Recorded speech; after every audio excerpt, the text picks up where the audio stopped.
Well, 500,000 protesters on June 6th alone. Yeah. I'm just asking, that number of people, does Yeah. it increase the spread of the virus? Crowding together, particularly when you're not wearing a mask, contributes to the spread of the virus. Should we limit the protesting? I'm not sure what you mean. How do we say limit the protesting? Should government limit the protesting? I don't think that's relevant to. Well, you just said if it increases the spread of the virus. I'm just asking, should we limit it? Well, I'm not in a position to determine what the government can do in a forceful way. Well, you make all kinds of recommendations. You make comments on dating, on baseball, on everything you can imagine. I'm just asking you. You just said that protests increase the spread. I'm just asking you, should we try to limit the protests? No, I think I would leave that to people who have more of a position to do that. I can tell you. Government stopping people from going to church, Dr. Fauci? Yeah. Last week in the Calvary Chapel case, 5 liberals on the Supreme Court said it was okay for Nevada to limit church services. Justice Gorsuch said it best. He said there's no world in which the Constitution permits Nevada to favor Caesar's Palace over Calvary Chapel. I'm just asking, is there a world where the Constitution says you can favor one First Amendment liberty, protesting, over another, practicing your faith? I'm not favoring anybody over anybody. I'm just making a statement that's a broad statement that avoid crowds of any type, no matter where you are, because that leads to the acquisition and transmission. And I don't judge one crowd versus another crowd. When you're in a crowd, particularly if you're not wearing a mask, that induces the spread. It's a simple question, doctor. Should we limit the protests? Government is obviously limiting people going to church. And look, there's been no violence that I can see at church. I haven't seen people during a church service go out and harm police officers or burn buildings. But we know that, for 63 days, 9 weeks, it's been happening in Portland. Right. Yeah. Well, one night in Chicago, 49 officers were injured, but no limit to protests. But boy, you can't go to church on Sunday. What was the?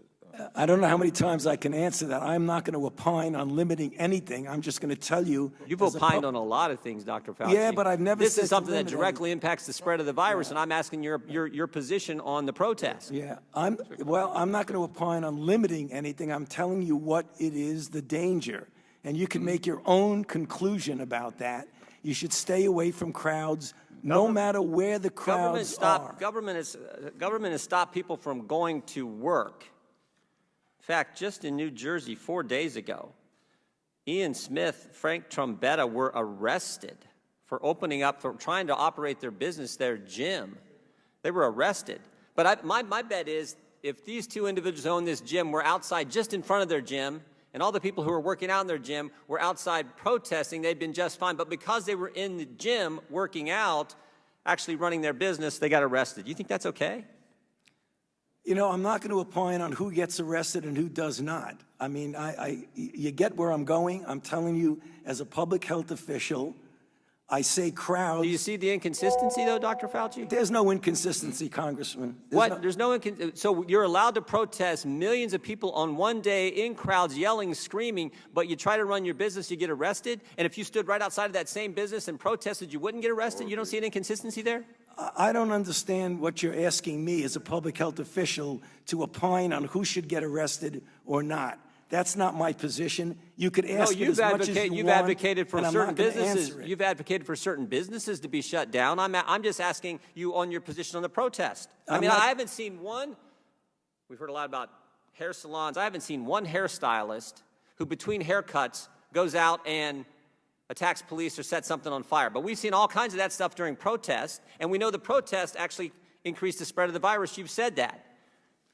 I said crowds.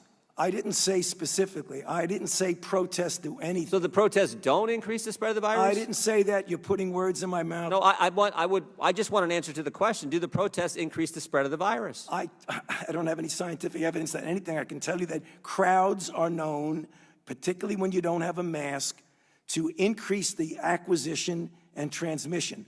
No matter what the crowd is. So you don't have a position on whether the protests increase the spread of the virus or don't increase the spread of the virus? I'm saying that crowds, wherever the crowds are, can give you an increased probability that there's going to be acquisition and transmission. But do you understand Americans' concern? Protesting, particularly according to the Democrats, is just fine, but you can't go to work, you can't go to school, you can't go to church There's limits placed on all three of those fundamental activities, The First Amendment activities, but protesting is just fine.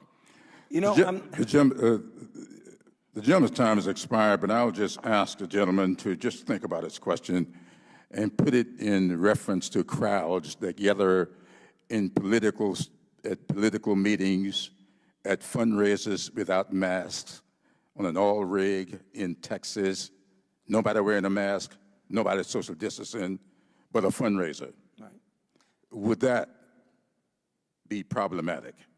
With that, I'll yield 5 minutes to Mr. Foster.